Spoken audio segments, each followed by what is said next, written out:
More than 3,300 PBY Catalinas were built during World War II. They were primarily used for patrol bombing, cargo transport, convoy escort, and especially for anti-submarine warfare and search and rescue missions. PBYs served in every front, but they truly shone in the Pacific Theater against the Japanese. The most used version was the PBY-5A. It featured two 30 caliber machine guns in the bow turret, one 50 caliber Browning MG in each waist blister, one 30 caliber MG in the ventral tunnel, and 4,000 pounds worth of ordnance, including depth charges, torpedoes, and bombs. Although they were slow at only 179 miles per hour, PBYs compensated with their versatility. Specially fitted Dumbo PBYs excelled at rescuing thousands of downed airmen and sailors scattered throughout the Atlantic and Pacific. And when there was no more room inside to fit sailors, the PBY would stay afloat like a lifeboat instead of taking off. The crewmen would then tie sailors to the wings and any part of the ship until more rescue ships arrived. This way, the wounded men were protected from shark attacks in the middle of the ocean.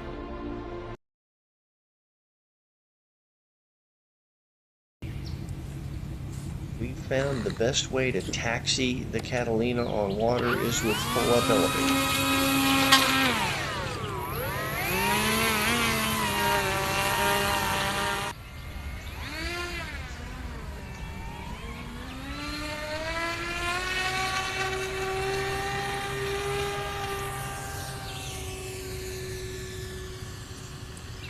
We'd like to thank our buddy Steve for allowing us to use his backyard and fly from the lake that they live on. This was interesting. We were taking off upwind and having to land downwind. It's pretty tight.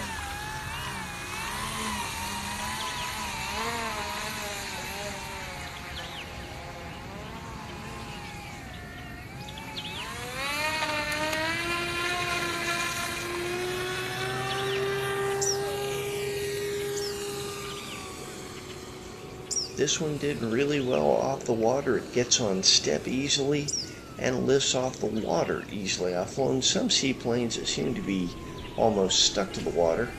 You have to coax them off. Not this one. And given the tight nature of where we're flying, just shows how docile it is. It handled the tight space very, very well.